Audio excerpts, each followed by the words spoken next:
passar pelo colégio aqui, foi muito importante que a gente aprenda humanismo. Para médico, então, isso é fundamental, né? Aqui no Sagrada Família que eu conheci minha esposa. Então nós estudamos juntos por um período muito pequeno, mas eu me lembro até o dia que ela entrou dentro da sala de aula e lembrava até onde que eu estava. Tinha passado no Cefet, fazendo eletrônica, mas minha mãe trabalhava lá e acostumou que todo dia eu tinha que passar no Sagrada. Preservou a sua memória arquitetônica e preservou a sua história, o que é uma característica muito importante como patrimônio da cidade. Quando eu vim estudar para cá na década de 70, era o tempo que se formavam as filas para fazer matrícula. E a minha mãe ficou aqui 3 dias na fila.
A Congregação das Irmãs Franciscanas da Sagrada Família foi fundada em 27 de dezembro de 1857. Zygmunt Felinski é o fundador da nossa congregação. Ele era o 4º filho do casal Geraldo e Eva Felinski. Geraldo era um deputado federal na Polônia e Eva Felinski era uma poetisa. Zygmunt Felinski nasceu numa família muito cristã, especialmente a mãe, que desde os primeiros anos de vida sempre o encaminhava para uma vida reta, toda uma questão moral, mas também, principalmente, com uma espiritualidade cristã católica.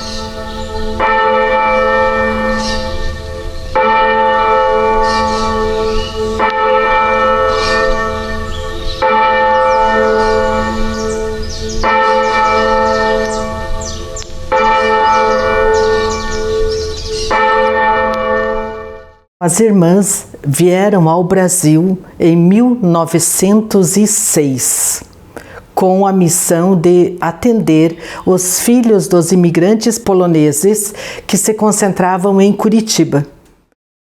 Os imigrantes, quando vieram, maior parte deles desembarcou para os que vieram aqui para a nossa região, no Porto de Paranaguá. Então eles tinham um empecilho para vir até o Planalto. Eles tinham que primeiro arrumar um trabalho no litoral e depois, quando tivessem a oportunidade de vir até o Planalto.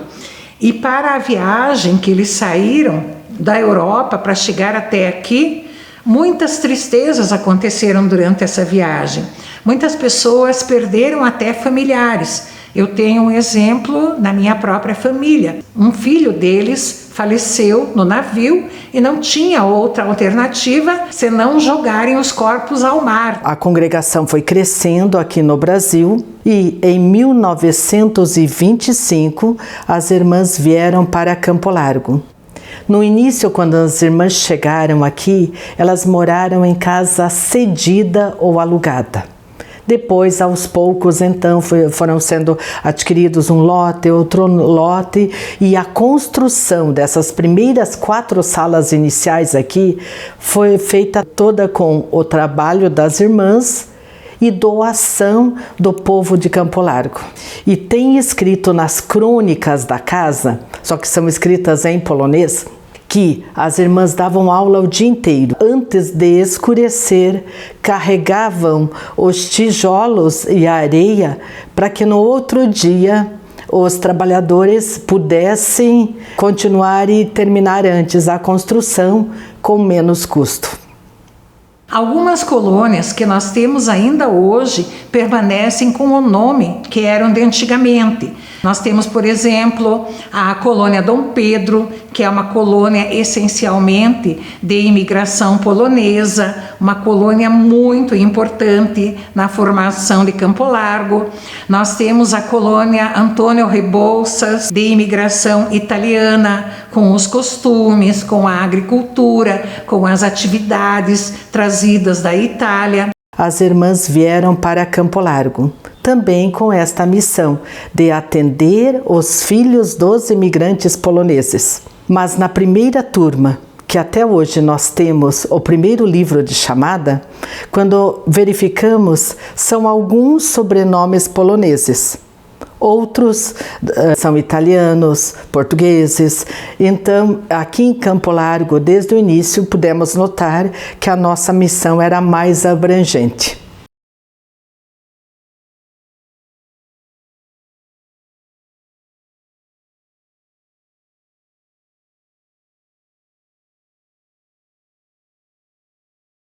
O que eu guardo na memória enquanto estudante é o acolhimento, a acolhida das irmãs do Colégio Sagrada Família, na época, Irmã Dolores. A acolhida, a preocupação com o estudante, eu principalmente vinha de longe, então muita preocupação com o estudante e ela nos conhecia. Aprendi várias lições da Irmã Dolores. Ela sempre com aquele rosto sisudo, mas percebia-se aquele amor, aquela forma de agir. Mas todos nós respeitávamos. Passávamos horas e horas fazendo horário. Até ter um período em que amanhecemos lá no Sagrada. Isso é uma história até legal. Sentamos das 8 às 5 horas da manhã, eu cheguei em casa. Deitei na cama e 7h30 a irmã liga: escute, os alunos estão aqui te esperando. A partir do momento que eu assumi a direção do Colégio Estadual Sagrada Família, a Irmã Dolores recebeu uma proposta da congregação para morar um tempo fora do país, na Itália. Ela era de origem italiana, mas ela tinha muito amor ao trabalho, nunca aceitou essa proposta. Ela pediu para a madre provincial na época para continuar aqui. Então ela continuou por mais um tempo, em torno de 10 anos, na direção da Escola Municipal Anchieta aqui dentro. E antes dela pedir, numa conversa comigo, ela disse: você me aceita? E isso fica sempre na minha mente, porque uma pessoa com tanta experiência, com um know-how de gestão igual ela tinha, o nível de humildade para vir me pedir. Por quê? Nós temos uma dualidade administrativa, e na dualidade administrativa só se torna possível tendo essa coerência de diálogo, de conversa, de encaminhamentos, claro, cada instituição com encaminhamento da sua mantenedora, mas que aqui dentro precisa ter uma harmonia. E então eu disse para ela: olha, o único medo, eu falei isso para ela, o único medo é que o povo não me escuta e só vá falar com a senhora. E ela me disse: fique tranquila, os que forem falar comigo eu trago aqui para você atender. e o primeiro ano, em 2005, se esse corredor tivesse a capacidade de ter escrito ou contar de quantas famílias passavam na frente da minha sala e se dirigiam até o Anchieta para falar com a irmã Dolores. E eu via e pensava, vou esperar até que horas vem para cá de volta. E cada um, a irmã Dolores tinha a paciência de dizer, agora a irmã Lúcia, que é a diretora do Sagrada Família. Logo que ela se aposentou, um dia ela disse para mim, Lúcia, eu tenho vergonha do que eu fiz há uns anos atrás. Eu disse, mas por quê? Ela disse assim, porque era muito diferente, a gente colocava os alunos de castigo, fazia algumas coisas que hoje não dá para fazer, e olhando para trás, ela me disse, agora eu vejo que não era tão necessário, mas era a política da época. Assim como eu tenho certeza que daqui a uns anos pode ser que olhem para aquilo que hoje estamos fazendo e nos critiquem, ou então coloquem como realmente desnecessárias algumas regras, alguns encaminhamentos que hoje são feitos.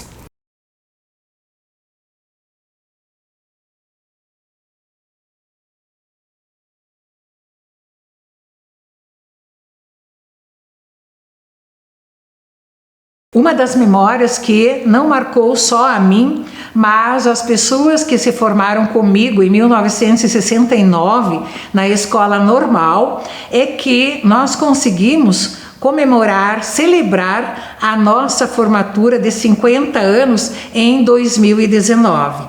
Conseguimos reunir quase todas as pessoas. Eu acho que 2 ou 3 não conseguiram vir, fora as 4 pessoas que haviam falecido, já são falecidas. Mas foi um momento muito especial. Nós celebramos com uma missa na Igreja Matriz, convidamos os familiares, as pessoas que levaram os seus filhos e os seus netos, algumas que tinham até então os pais vivos, levaram também. Depois dessa celebração da missa, nós fizemos um jantar e depois dessa data, daí veio a pandemia.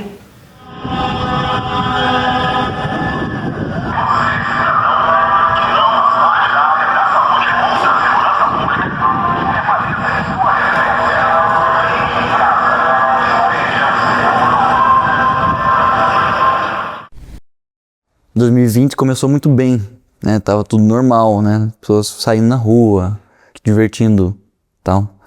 E eu lembro que a gente tava falando da formatura, né? No começo do ano, com os colegas, estava organizando-se, né, a formatura no final do ano. Então acabou que não teve nem a formatura oficialmente, né? Porque, né, tava todo mundo impossibilitado de fazer eventos sociais, assim, né? Então acho que faltou o contato, assim, mais direto com os professores, né? Sincronamente, né? Com as aulas mesmo, né? Foi uma coisa que foi pesada na época. Não foi agradável ter passado pelo ensino médio na pandemia, né? Um dos desafios maiores que enfrentei foi o tempo da pandemia. Pense o que é um espaço de mais de 5.000 metros quadrados, totalmente vazio, em silêncio e enchendo de pó. E a preocupação de como iríamos atender esses estudantes. Claro que o nosso governo rapidamente se organizou e fez um encaminhamento. Mas essa adequação entre o encaminhamento que veio da mantenedora e o professor que estava em casa e recebendo uma missão de continuar ensinando de casa, e as famílias e os pais entenderem o que estava acontecendo, foi um processo muito difícil. Eu estava entrando no processo do vestibular, né? Eu prestei vestibular em 2020. Entrei na faculdade em 2021 por causa da pandemia, né? Então eu tive que estudar, ir atrás do conteúdo por conta, assim, né? Em vários momentos, que não tinha o contato tão direto com o professor, né? Que é uma coisa que faz muita falta, tirar uma dúvida, né? Entender o conteúdo que ele está passando, né? Diretamente para você, que era uma coisa que no ensino assíncrono, né? Remoto, não teve. E além disso, teve a falta dos colegas, né? Ter amigos, né? Que você vai encontrar todo dia no colégio, assim, né? Que era uma coisa que não tinha durante a pandemia, né? Tava todo mundo enfurnado no computador fazendo exercício. E além disso, as mortes que aconteceram naquela época. Nós tivemos a perda de 2 professoras que faleceram de Covid, vários pais. Então, frequentemente eu estava, porque como a nossa casa é aqui dentro praticamente, então muitas vezes eu estava ou em casa ou aqui, né, tudo fechado, mas eu estava aqui. E recebia telefonemas de alunos dizendo, reze pela minha mãe, reze pelo meu pai, a angústia, o choro, o sofrimento. Então acredito que desses 20 anos não tem outra experiência mais desafiadora do que a época do Covid.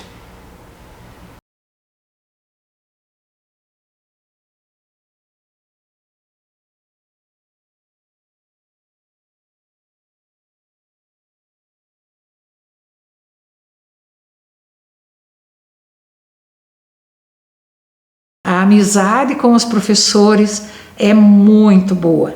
Nossa, eu tenho na minha memória, na minha história, cada professor. Me dá boas lembranças, porque os professores eram muito bons, eram muito exigentes e fazia a gente aprender. Eu comecei os meus estudos na Sagrada Família em 1977. Então, a professora que descobriu que eu tinha acuidade visual muito baixa, e daí depois foi descoberto que era por causa do sarampo, porque eu tive sarampo bebê. E aí o sarampo é que afetou a minha dificuldade de visão. Então eu tinha astigmatismo e miopia a graus altíssimos. Porque quando eu entrei na primeira série, ela começou a ver que eu, né, franzia e que eu não escrevia certo na linha, e aí ela chamou a minha mãe, né, chamaram e disse, olha, a gente tá achando que a Kelly tem um problema de visão, então seria interessante vocês levarem ela para um exame. E aí a minha mãe levou e realmente, eu já comecei usando 5 graus naquela época, era 5 nenhum e 6 nem o outro. Tem várias lembranças. Então eu lembrei uma agora que me deu muita alegria na época, que até hoje eu lembro muito bem. Ia acontecer uma festa, eu não lembro se era inauguração ou se era alguma coisa relativa à rodovia, a rodovia do café na época, né? E eu era presidente do Grêmio Estudantil Castro Alves. E o professor Tito Pereira, Antônio Sicarino Pereira, que era professor de português, ele me convidou para eu fazer um discurso, entre aspas, né? Porque vinha o governador Lupion. Lá na pracinha, lá em cima, bem na BR, onde agora foi feita toda aquela modificação. E eu lembro que eu fiz o discurso, só que eu não falei por mim, né? Ele escreveu, né? Ele escreveu o discurso e até fui um dia lá para ver, tem uma placa lá dessa festividade que tem. Então essa é uma satisfação muito grande. Eu falei para um governador, para professores, para todo mundo que estava lá, quando eu tinha quantos anos? 14, 15 anos, por aí, né? E o maior desafio foi entrar na sala dos professores. Não é que nem hoje que você entra na sala assim, oi, tudo bem, tudo bem. Quando você entra na sala, parece que todo mundo para e olha para você. Isso mexia, porque eram teus professores que brigavam com você na sala. Brigavam é um termo específico que exigiam de você para que você cumprisse uma determinada tarefa, você tinha dificuldade, etc. Eu tinha muita dificuldade com a língua portuguesa e mesmo assim o professor Tito apoiou muito. Quando precisava de alguma coisa, a gente contava com eles. E o mesmo o professor Eugênio de Araújo, que morava em Curitiba, a gente ia na oficina dele, ele apoiava, etc., inclusive a primeira máquina. Então, essa relação de chegar a esta sala foi a coisa difícil, mas foi marcante bastante, muito. Ela praticamente, ela te colocava assim, difícil de explicar, mas você como professor deve entender como é que é.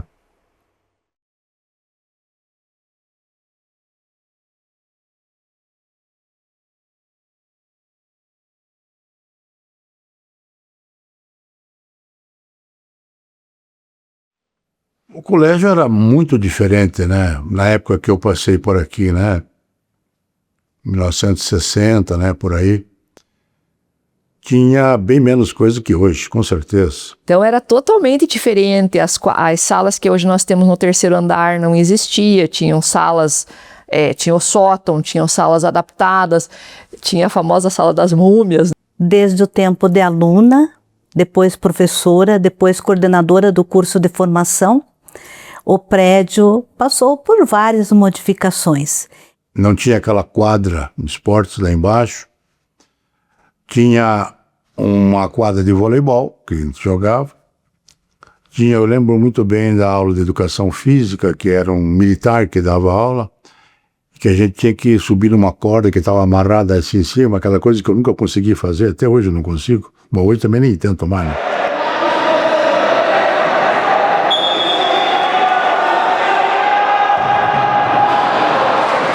Quando eu assumi a direção, o meu primeiro passo foi uma reunião com o Conselho Provincial da Congregação. Tivemos sempre a parceria da Associação de Pais para podermos fazer a melhoria da infraestrutura. Então eu estava numa situação que eu precisava de mudança. Externamente, a estrutura em si, ela um pouco mudou. Claro, hoje foi feita algumas benfeitorias, né? Questão de pintura, inclusive aqui as ruas também foram feitas com algumas modificações, mas externamente até ela tem a mesma fachada, acho que desde a época que eu me lembro. Mas internamente eu dei uma passeada agora ali e, nossa, as mudanças foram muito grandes. A questão, inclusive a minha esposa fala a respeito disso, a situação do cheiro da cera, né? Que era um cuidado muito grande. Lembrei agora, inclusive, que nós éramos proibidos de ter o quichute, que na minha época era o nossa chuteira, né? Que nós tínhamos, porque ele marcava. Se os meninos vieram de quichute, a irmã dizia que era para trocar porque riscava muito o assoalho, que era um assoalho de madeira, limpinha, clarinha, brilhante aquela madeira. Enquanto aluna, tínhamos sempre interesse em conhecer todas as dependências, inclusive a cozinha e a capela que tinha no terceiro andar. Foi em 1962, eu morava na rua Barão do Rio Branco. Eu passei a ajudar o padre como sacristão na capela da própria escola. A estrutura aqui, ela tem histórias fantásticas no sentido de espaço, no sentido de amizade, de encontros. Aquele palco, nós tínhamos um palco que hoje está bem modificado, mas quantas lições ele nos trouxe, inclusive desde a aula no piano com a irmã Dolores de música. Então era muito diferente.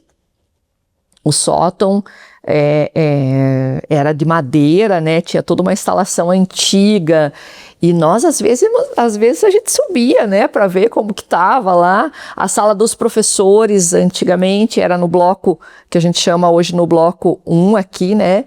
Era uma sala grande e é uma sala onde ficaria hoje aqui, para ter uma ideia, a sala de estágio ali perto da sala de piano. Era uma sala enorme, era uma única sala. E aí começou a não dar conta e as coisas começaram a ser divididas. O pátio mudou bastante. Antigamente eram 3 níveis de pátio. Hoje são 2 níveis somente. Então algumas alterações que realmente mudam do que nós éramos acostumados. Aquela parte de baixo coberta ali, sempre, onde tinha sempre os eventos, então tá no mesmo estilo agora, eu passei por ali. Aquela rampa, a cantina, né? A cantina, que nós mais gostávamos de ir também, né? É claro, hoje está menor, ela está bem reduzida, no espaço menor, antigamente era bem grande. Eu teve um período que eu fui presidente do Grêmio, e o Grêmio coordenava essa questão, inclusive, de vender salgados na hora do intervalo, doces, entre outros. Isso aí era importante, inclusive, para o rendimento. Para as formaturas também, muitas oitavas séries ou terceiro ano, segundo grau, também para as formaturas, vendiam salgados, vendiam outras coisas. E depois, lá no ensino médio, na formação de docentes, as salas de aula tem uma parte em cima que todo mundo tem curiosidade, mas é sempre muito material. A sala de educação física era um taco, né? Não tinha nada do que tem hoje, então tudo isso foi evoluído, né? Os banheiros, todos modificados, com mais, né, opções para de sanitários. Então foram várias construções, né, que foram modificando e foram aparecendo assim com o passar dos anos, e você vê, né, o quanto foi investido e o quanto foi melhorado a escola para poder atender o número de alunos que nós atendemos hoje. Então, este espaço que modificou bastante, mas que não vai sair da nossa memória, as salas fechadas que a gente queria que abrisse, o laboratório, são espaços que contribuíram para a minha formação e contribuíram por um aprendizado que ele será eterno.